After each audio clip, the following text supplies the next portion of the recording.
میرا نام سہیل مقبول ہے، پنجاب یونیورسٹی سے تعلق ہے میرا سوال یہ ہے کہ جو آج کا الیکٹرانکس کا کاروبار ہے، نقد اور آسان قسطوں پہ جو کاروبار ہو رہا ہے، یہ اسلامک پوائنٹ آف ویو سے جائز ہے یا نہیں جائز ہے؟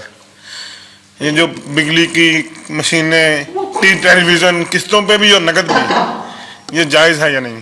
دیکھیے، میں نے اگرچہ ابتدا میں آپ سے کہا کہ میں فقہی مسائل میں دخل نہیں دینا چاہتا، لیکن بعض چیزیں ایسی ہیں کہ جن کے بارے میں میری یہ رائے ہے کہ میں یہ رسک لے کر بھی کہ علماء میری اس بات سے اختلاف کریں گے، میں وہ بات بیان کروں۔ وہ ایک ایسا حق ہے، احقاق حق، جس کو کہ جس سے جین اور جان چرانی نہیں چاہیے۔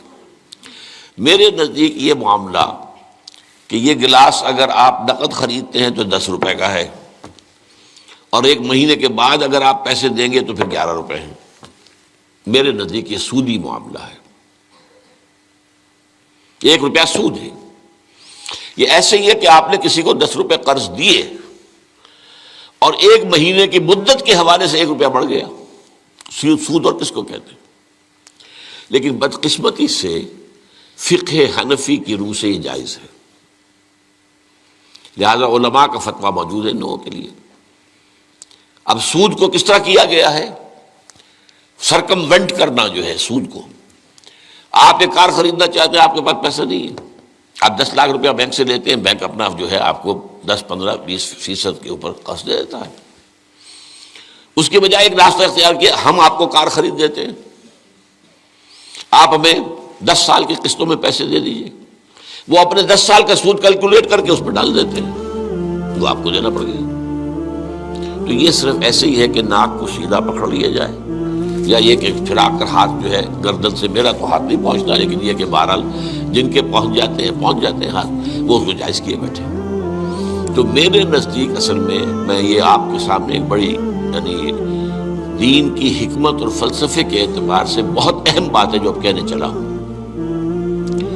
دیکھیے، آپ کو معلوم ہے کہ حق و باطل کے درمیان کشاکش اور کشمکش اور جنگ یہ تو اول روز سے ہے، ستیزہ کار رہا ہے ازل سے تا امروز، چراغ مصطفی سے شرار بولہوی۔ نتیجہ کیا ہے؟ حق غالب آتا ہے، کچھ عرصے کے بعد پھر باطل سامنے آ جاتا ہے، پھر کوئی اللہ نے نبی بھیجا، پھر حق کو غالب کیا، پھر اس کے اوپر بعد میں کچھ عرصے کے بعد پھر باطل سامنے آ گیا، شیطان نے پھر غلبہ کر لیا۔ یہی ہوتا آیا نا۔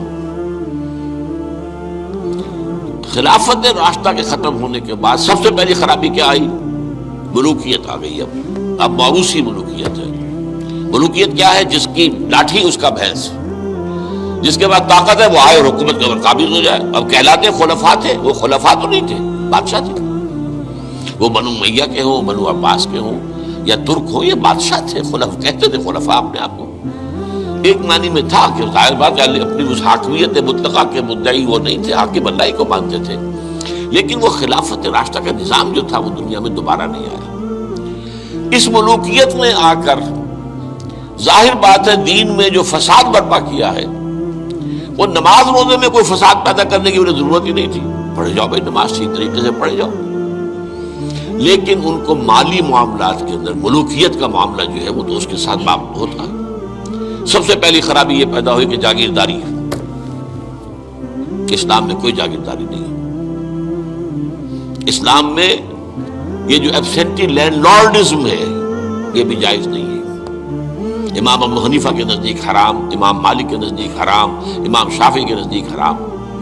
لیکن یہ ہے کہ قاضی ابو یوسف صاحب نے، جو امام ابو حنیفہ کے شاگرد تھے، اور امام محمد وہی دوسرے شاگرد تھے، انہوں نے فتویٰ دیا جواز کا، کچھ شرطیں لگا کر، اس لیے کہ ملوکیت جو ہے وہ جاگیرداری کے بل پر چلتی تھی۔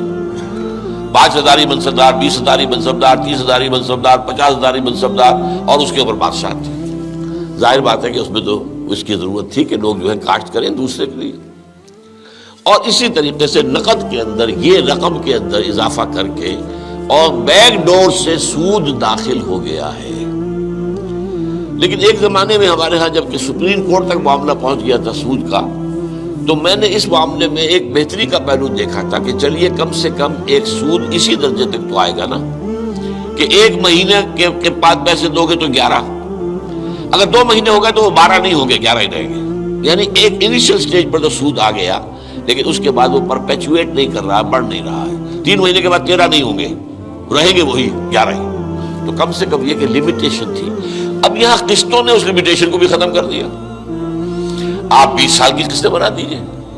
مارگیج ہاؤسز کا جو دنیا کے اندر چل رہا ہے 20 سال کا، 30 سال کا مارگیج ہوتا ہے، وہ گویا کہ پھر سود کو انہوں نے اپنا پورا حصہ جو ہے کاؤنٹ کر کے اس میں ملا کے اور اس کی قیمت رکھ دی.